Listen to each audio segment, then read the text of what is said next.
शौनक मुनि सूतजी पूछवा लाग्या कि नारदजी पासे व्यासजी पासेथी नारदजी निकळ्या त्यारे व्यासजी एमने शुं कह्युं अने एवी कई कथा कही। त्यारे सूतजी कहे छे कि नारदजी गया पछी व्यासजी समाधिस्थ थया छे। व्यासजीए विचार्युं जन्म थी निर्विकारी एवा भगवान कृष्ण एना ग्रंथनो प्रचार प्रसार पोतानो पुत्र सुखदेवजी जन्मथी निर्विकारी छे तो आ कार्य व्यासजी कहे कि सुखदेवजी सिवाय बीजा कोईना पासे थशे। એટલે हे राजर्षि परीक्षितनो जन्म कर्म तथा मोक्ष अने पांडवोए महाप्रयाण कर्युं तेनी जे कथा छे ए विस्तारथी मने संभळावो। आटलू ज्यां कह्युं त्यां कृष्णनी अनेक कथाओ निकળી छे। आटली ज्यां वात करी त्यां पूर्ण पुरुषोत्तम भगवान कृष्णनी कथानो प्रारंभ करे छे।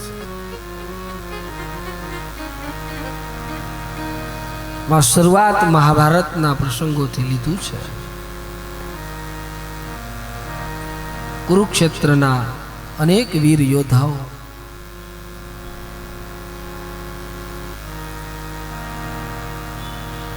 युद्धना मैदानमां हणाई गयाला छे। धृतराष्ट्रना पुत्र दुर्योधन साथड़ो भीमसेन फेंकी भीम गदा फेंकी फेंकी गदाना प्रहार थी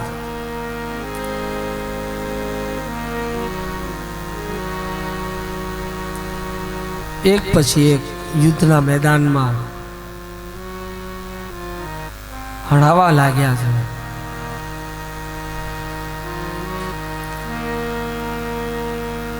आम तो युद्ध थयुं ने एक कृष्णनी इच्छाथी ज थयुं। महाभारत आदि पर्व अथ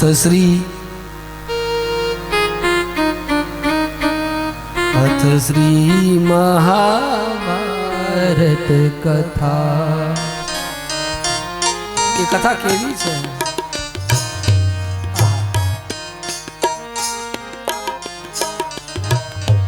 कथा है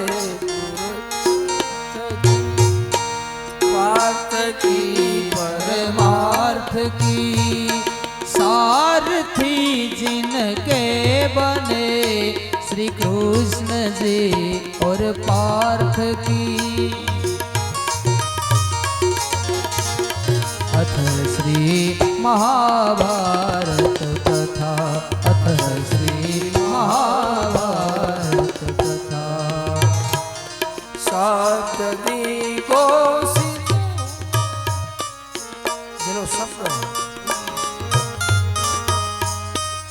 जेनो शब्द सार्थक करवा वाला। अथ श्री महाभारत कथा। अथ श्री महाभारत कथा। ये जे युद्ध थयुं छे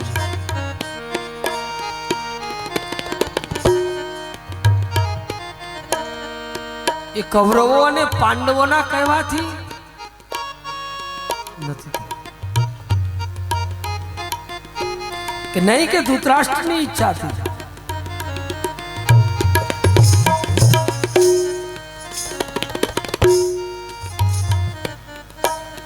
धृतराष्ट्र अंध है, गांधारी पण अंध, आंखे पाटा बांधेला।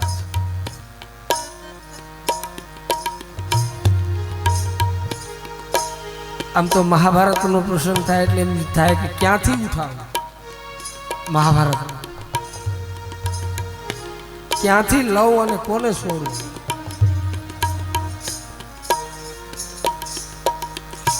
અને એ મહાભારતનું યુદ્ધ કૃષ્ણની ઈચ્છાથી થયું છે એ દ્રૌપદીજી બોલ્યા છે, સાથે કુંતાજી પણ બોલ્યા છે.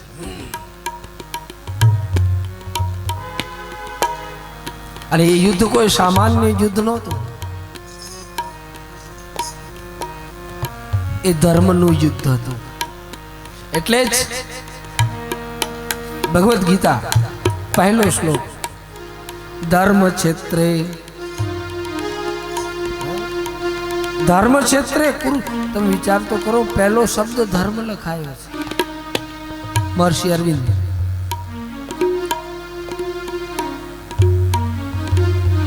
કોકે પૂછ્યું કે શ્રીમદ ભગવદ્ ગીતામાં પહેલો શ્લોક ધર્મ, પહેલો શબ્દ ધર્મ કેમ? આ તો ભાઈઓનો ઝઘડો હતો, આ તો ભાઈઓનો ઝઘડો થયો હતો. એનામાં ભાઈઓ કપાઈને મરવાના હતા, એનામાં ધર્મ ક્યાં આવ્યો? મહર્ષિ અરવિંદ લખે છે કે ધર્મનું જ યુદ્ધ હતું. કારણ કે ત્યાં કૃષ્ણ એ રથમાં ઉપસ્થિત હતો, એ યુદ્ધના મેદાનમાં કૃષ્ણ ખુદ પોતે ઉપસ્થિત છે. અને જ્યાં કૃષ્ણ છે ત્યાં ધર્મ પહેલો છે.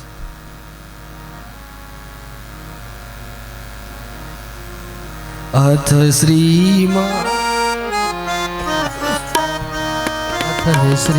મહાભારત કથા. એ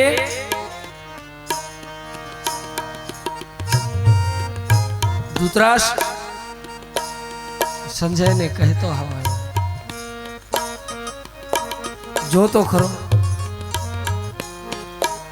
મારા પુત્રો દુર્યોધન આદિ શું કરી રહ્યા છે. અને સંજયને એ દિવ્ય દ્રષ્ટિ,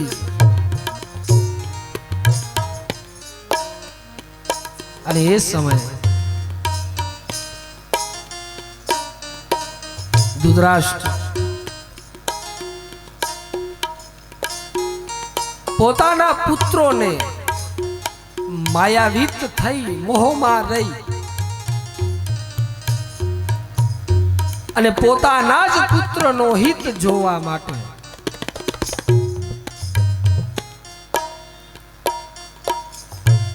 એક સમયે અસ્ત્ર દર્શનનો પ્રસંગ ઉજવાય છે. અસ્ત્ર દર્શનનો પ્રસંગ ઉજવાય છે. એમાં વૈશંપાયન અથ શ્રી મહાભારત કથા. અથ શ્રી મહાભારત કથા. આદિ પર્વની જે કથા છે, કૌરવો અને પાંડવો બંને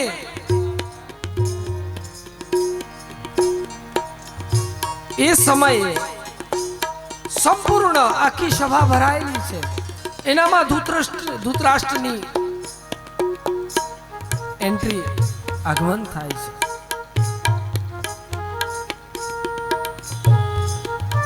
એ સમયે જ્યારે ભીષ્મ પિતામહ આવે છે અને એ ભીષ્મ ત્યારે બધાને આશીર્વાદ, અને એ જ પડદાની પાછળ રહી અને માં કુંતા ઉપર પડદા લાગેલા છે. એ સભામાં માં કુંતા એ સભામાં ઉપસ્થિત છે અને અર્જુન આવે છે. અને એ અર્જુન આવી અને અર્જુન ગાંડિયું ધનુષ્ય નીચે મૂકી અને માને પ્રણામ કરે છે. અને પ્રણામ કર્યા ત્યારે બે હાથ ઊંચા થયા, માને આશીર્વાદ, વિજયી ભવ. ત્યાર પછી દ્રોણાચાર્ય આદિ બધા આવે અને એમ કહેવાય એ સમયે કર્ણની ઉપસ્થિતિ થાય છે. કર્ણ પણ આવે છે. આંખમાંથી અશ્રુધાર છે માના, હાથ ઊંચા થયા પણ આશીર્વાદ નો દીધા. વિજયી ભવન.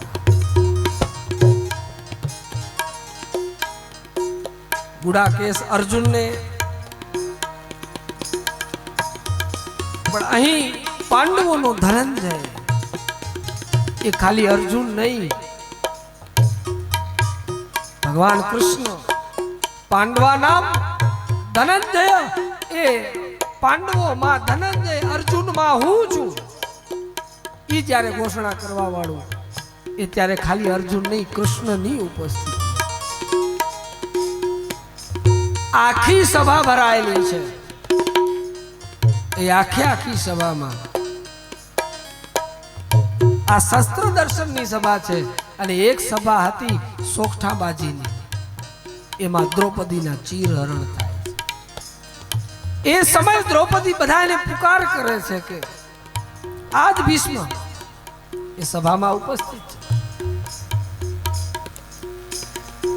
એ જ કર્ણ સભામાં ઉપસ્થિત છે, પાંડવો કૌરવો આદિ બધા સભામાં છે, પણ દ્રૌપદી બધાની સામે દ્રષ્ટિ કરે છે. દાદા ભીષ્મ એ જ ધૃતરાષ્ટ્ર એની પણ ઉપસ્થિતિ છે. દાદા ભીષ્મની સામે હાથ ફેલાવીને કહે છે કે દાદા આપની કુળવધુ એની આજ લાજ જઈ રહી છે. ત્યારે ભીષ્મ નીચે મોઢું જોઈ અને બેઠા રહ્યા. ત્યારે ઈ દ્રૌપદી છેલ્લે પુકાર એક પરમાત્મા કૃષ્ણાયનનો કૃષ્ણનું કર્યું છે.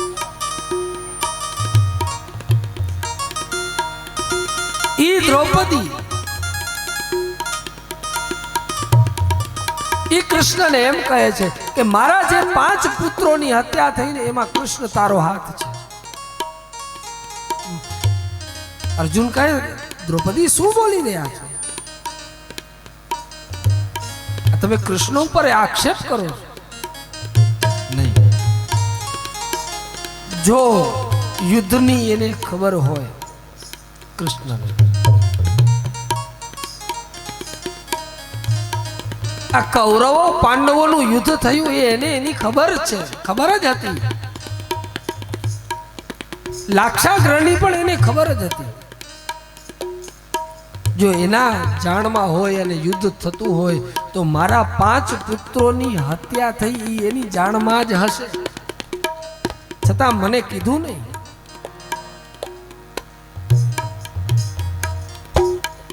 અશ્વત્થામાં આવી અને દ્રૌપદીના 5 પુત્રોની હત્યા થઈ. માથા ધડથી અલગ કરી નાખ્યા, અને માથા ધડથી અલગ કર્યા ત્યારે એ દ્રૌપદી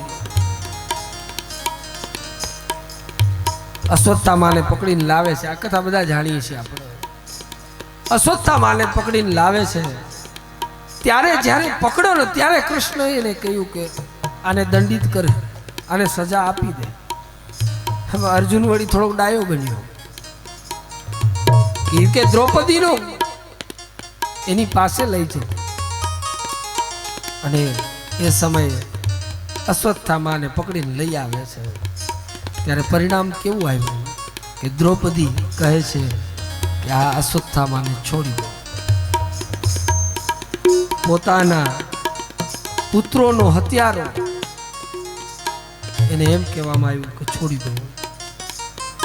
કેમ? પોતાના 5 પુત્રોનો હત્યા કરનારને ક્ષમા. ઈ જ દ્રૌપદી ભીમસેનને એમ કહે છે કે જ્યાં સુધી મારા વસ્ત્રો ખેંચનારો દુશાસન એની જ્યાં સુધી બુજાઓ ઉખેડીને તું ન લાવે ત્યાં સુધી મારા અંબુડો નહીં બાંધો. દુશાસનને માફી નહીં. અને અહીં એના 5 પુત્રોને મારનાર અશ્વત્થામાને માફી.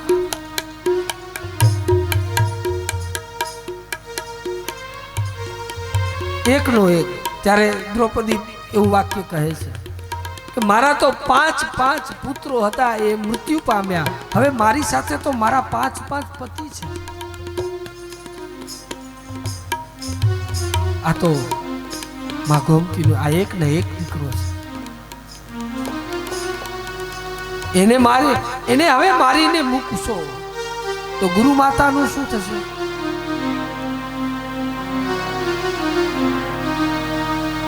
જેને મૂળ દ્રૌપદી મહાભારતમાં દયાની મૂર્તિ જ્યારે કહેવામાં આવી ને એ શાયદ આ કારણથી કીધી હશે. પ્રેમની મૂર્તિ છે, દયાની મૂર્તિ છે, ક્ષમા વિરસ્ય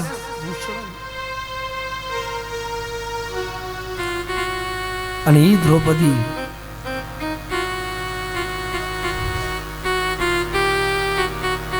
ભરસભામાં જેના ચીરહરણ થયા,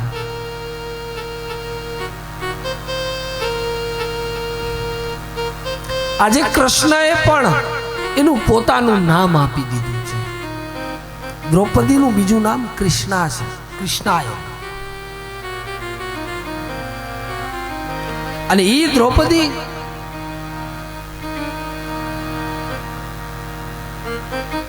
દુર્યોધનની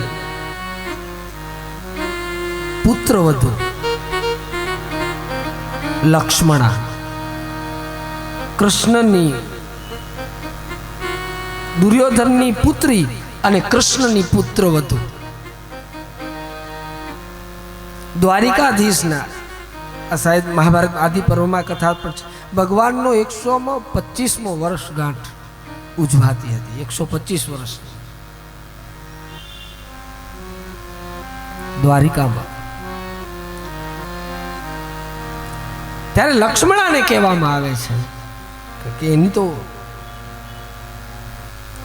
કે તને તારા પિતાને ઘરે નથી જવું, એટલા પરણીને આવ્યા પછી આદિ સુધી તું તારા પિતાના ઘરે નથી ગઈ.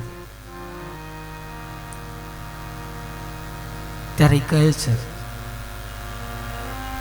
કે જગતનો તાત, જે જગતનો બાપ કહેવાય, એના ઘરે આવ્યા પછી હવે મને મારા બાપનું ઘર ન સાંભળે. પણ છતાં તું એકવાર તો તારા પિતાને મળી આવ. ના પાડે છે, છતાં એમ કહે છે કૃષ્ણને, એક પ્રશ્ન કરું.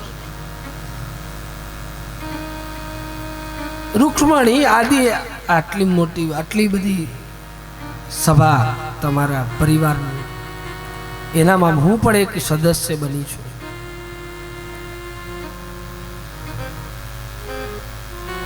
પણ આપ મને એટલું તો કહો કે મારા પિતા એવું શું ગુનો કર્યો હતો કે જે તમે એને આટલો મોટો દંડ આપી દીધો? દુર્યોધન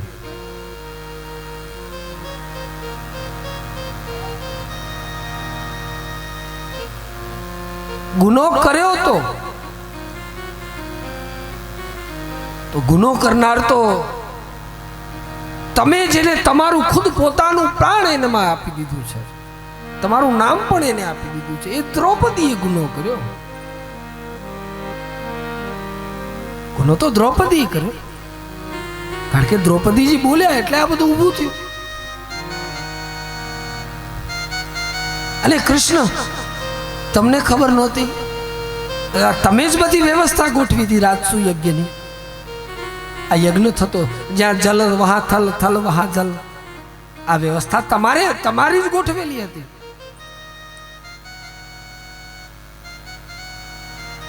અને અટારી ઉપર ઊભા ઊભા કેસને સલવતા એ દ્રૌપદીને એટલી મર્યાદા નહોતી કે મારા પિતાજી આવે છે. એ તો એક રચના કરવામાં આવી હતી કે જ્યાં થલ હતું, ભૂમિ હતી, ત્યાં જલનો ભાસ થાય, હોય નહીં.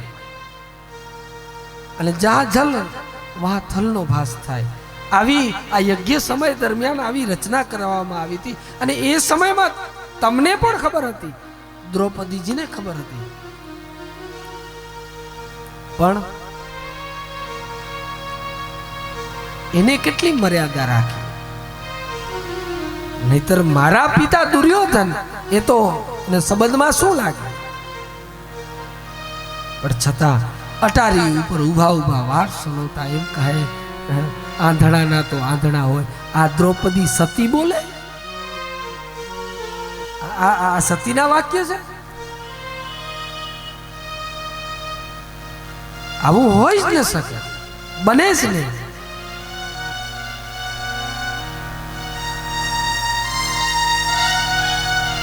અને એ જ્યારે બોલ્યા ત્યારે એને માફી.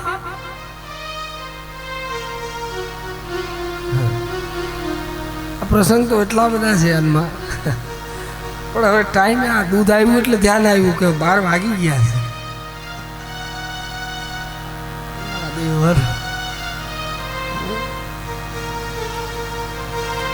અને એ જ લક્ષ્મણા એ સમયે ઠપકો આપીને કહે છે, કૃષ્ણ, તમે મારા પિતાને દંડિત કર્યા, તમે મારા પિતાના કરણ અને આદિ બધાના સાથે રહી, અને તમે મારા પિતાને દંડિત કરો. અહીં તમારી દ્રૌપદીને કોઈ દંડ નહીં.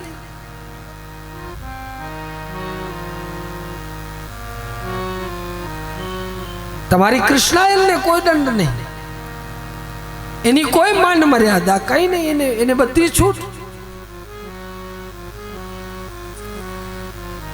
ખેર એ કૃષ્ણ ત્યારે આંખમાંથી અશ્રુધાર, અને ત્યારે એ કૃષ્ણ કહે છે, બેટા બિલકુલ સાચી વાત છે તારી, પણ જે તારા પિતાનો જે અપરાધ હતો એ અપરાધથી તો, પણ એ અપરાધ કોનો હતો પિતાજી, એ વાત મને નથી સાંભળવી.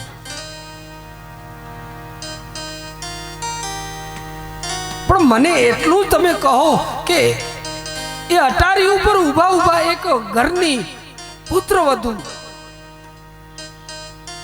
પોતાના વડીલ સામે એવું બોલી શકે ખરું કે આંધળા ના તો આંધળા હો? આવું બોલાય?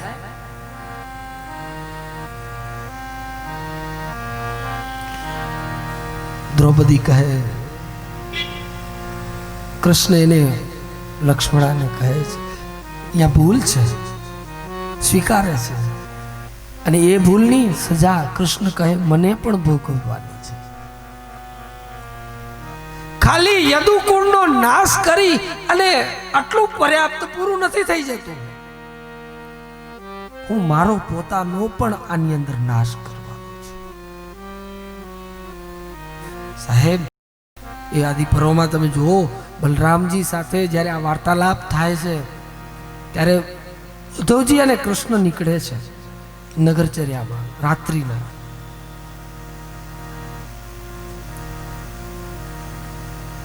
અને એ સમયે અહીં દ્રૌપદીજી 5 પુત્રોની હત્યા કરનારને ક્ષમા આપે છે. ઘણી વખત આપણે એમ કહેતા હોય, ઘણા જે નથી સમજતા અથવા તો કંઈક નથી સમજાયું, એક સ્ત્રીના કઈ 5 પતિ હોય, એક સ્ત્રીના 5 પતિ હોય કે 5ની સાથે. અને કુંતાજી કઈ એટલા હાવ મૂર્ખા હતા કેમ કહી દીધું જે લઈ આવ્યા હા વેચી વેરાવીને બધું ખાઈ જાવ, આવું હતું કે?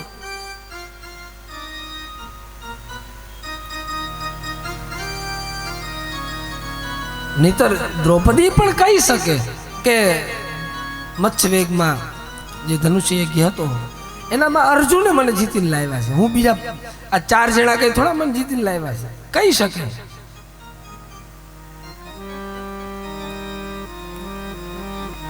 શાયદ આપણે વ્યક્તિના સ્વરૂપમાં ગણીએ તો ભીમ, અર્જુન, નકુલ, સહદેવ, યુધિષ્ઠિર, પણ એ બધા શું છે? દ્રૌપદી સતી છે, ધ્યાન દેના, સતીઓમાં એનું નામ આવે છે દ્રૌપદીજીનું, અને એની કઈ આવી કઈ ભૂલ થોડી હોય. દ્રૌપદીજી 5 પતિ સાથે પરણ્યા છે. 5 પતિ એટલે 5 પુરુષ નહીં. ધર્મરાજ કોણ છે? યુધિષ્ઠિર કોણ છે? ધર્મ છે. તો દ્રૌપદી કોણ છે? દયા છે.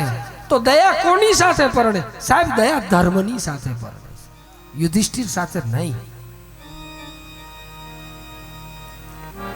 દયાની સાથે ધર્મ હોવું જ જોઈએ, તો જ દયા ધર્મવાન બને છે. યુધિષ્ઠિર કદાચ વ્યક્તિના રૂપમાં ગણીએ તો ખેર હોઈ શકે, પણ એવું નથી. આના કંઈક અધ્યાત્મ અર્થો મેં તો જોકે આવા સંતો પાસેથી સાંભળ્યું છે ને, તમને કહું છું. બાકી આપણું આમાં કાંઈ નથી હો ભાઈ. તમે બધા એમ ન મતતા કે વળે આ મહાભારત ઉપાડ બધા ઉપાડો લઈને બેઠા, બધું સમજી કાંઈ નથી બેઠા.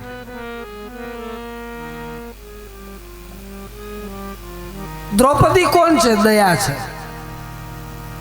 તો દયા એ યુધિષ્ઠિર સાથે વિવાહ થયા છે, લગ્ન થાય છે, એટલે સમર્પિત ભાવ છે. તો કોની? એ ધર્મની સાથે. યુધિષ્ઠિર ધર્મ છે, ધર્મરાજ છે. દયાવાન હોય અને દયા હોય ને ધર્મ ન હોય તો શું કામની દયા? દયા હોય, ધર્મ હોય, પણ ધર્મમાં બળ ન હોય તો બલ યાની ભીમ. દયા ધર્મની સાથે પરણે છે. એ ભીમ સાથે એટલે બળની સાથે, શક્તિવાન.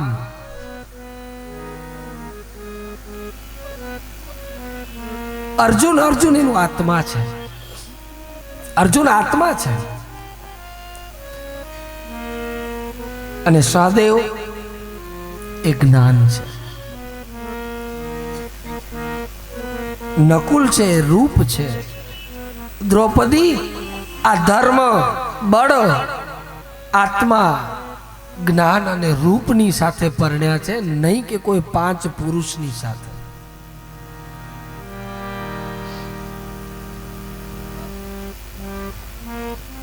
અને એટલું બધું તેથી સરળ બની ગયું હતું આટલું, પણ આવા અર્થો કંઈક નીકળે.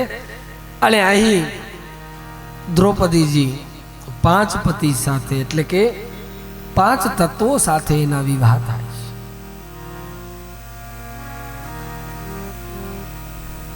અહીં માફી અશ્વત્થામાને ક્ષમા કર્યો છે, પણ અશ્વત્થામા ત્યારે પણ બહુ સ્થિર, કારણ કે એને તો એના મિત્રને રાજી કરવા માટે આવા બધા કૃત્યો કરવાના છે. કોણ? કે દુર્યોધનને. ઉત્તરાના ગર્ભમાં પણ હજી એક બાળક પડી રહ્યું હતું, એ પાંડુ વંશ એટલે કે આ પાંડવોનો વંશ. એને પણ મારવા માટે બ્રહ્માસ્ત્ર છોડે છે. અને બ્રહ્માસ્ત્ર છોડ્યું ત્યારે ઉત્તરા ભગવાન કૃષ્ણને પુકાર કરે છે. અને ભગવાન કૃષ્ણની પુકાર, આપણે જગતને પુકારીએ ને તો જગત કોઈ દી આપણું સુખ પ્રાપ્ત ન કરવા દે, જગત કોઈ દી પૂરું નહીં કરવા દે.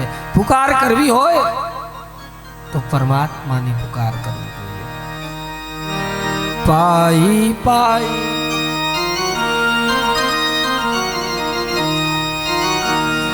પાઈ પાઈ મહાયોગીને દેવ દેવ જગતપતે નાન્યમ તદમ ભયમ પશ્યત્ર મૃત્યુસ્પરસ્પર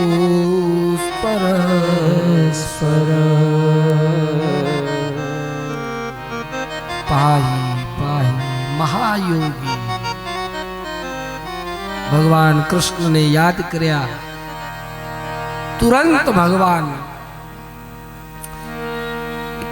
શંખ ચક્ર ગદા પદ્મ એક અંગૂઠા જેટલું સ્વરૂપ ધારણ કર્યું, એક અંગૂઠા જેવડું.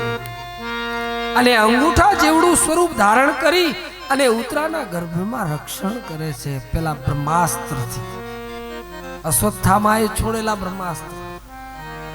અને એ સમયે જે બાળક હતું એ બાળક એ અંગૂઠા જેટલા સ્વરૂપને, એમાં શંખ ચક્ર ગદા પદ્મ બધું અલંકૃત હતું.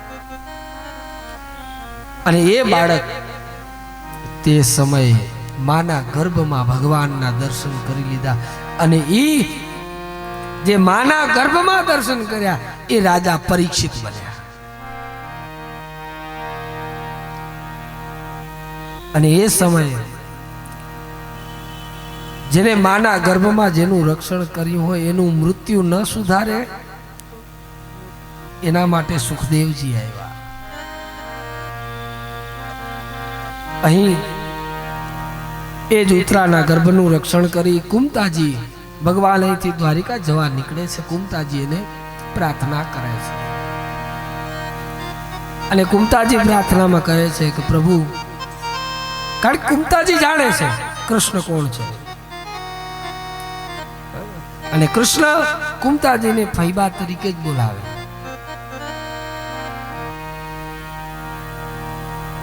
પણ કુંતાજી કહે છે, પહેલા શ્લોકમાં કહ્યું છે, નમસ્તે પુરુષમ તત્વદમીશ્વર. તમે જગદીશ છો, તત્વ પુરુષ છો, પણ કયા આપતા હો તો મને દુઃખ આપો. માતાજી દુઃખ? હા, કારણ કે જ્યારે જ્યારે મારા ઉપર દુઃખ પડ્યું છે ને ત્યારે તું કૃષ્ણ દોડતો આવ્યો છો. હવે અમને સુખ મળ્યું એટલે હવે તું જવા માંડ્યો. અમને સુખની જરૂર નથી, તારી જરૂર છે. અને તું, મને ખબર પડી ગઈ કે અમારી ઉપર દુઃખ આવશે ને એટલે તું દોડીને આવીશ. લાક્ષાગ્રહમાંથી બચાવ્યા.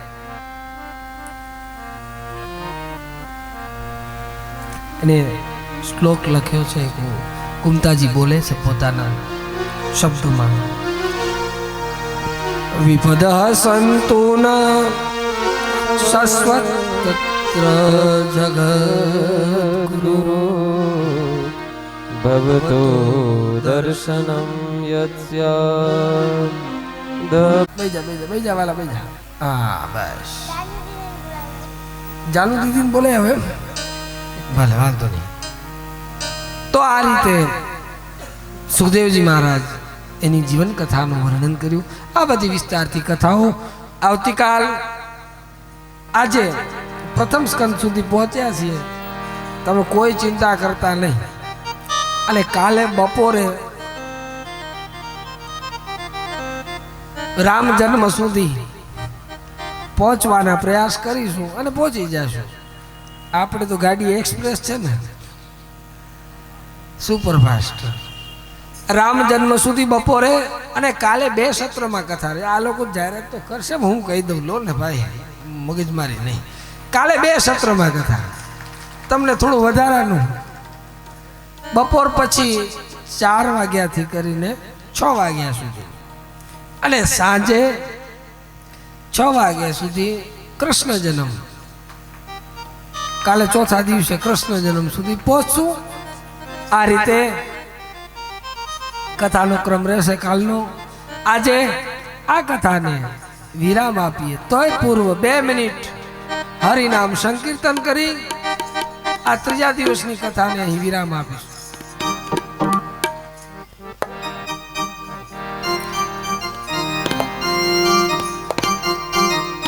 એ ભજો ભોલે ભંડારી ગિરધારી, હે ભજો ભોલે ભંડારી ગંગધારી.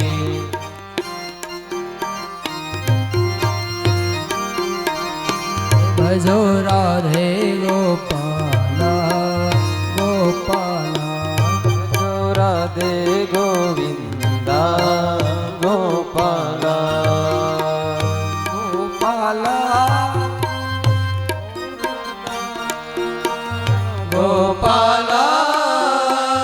ગોવિંદા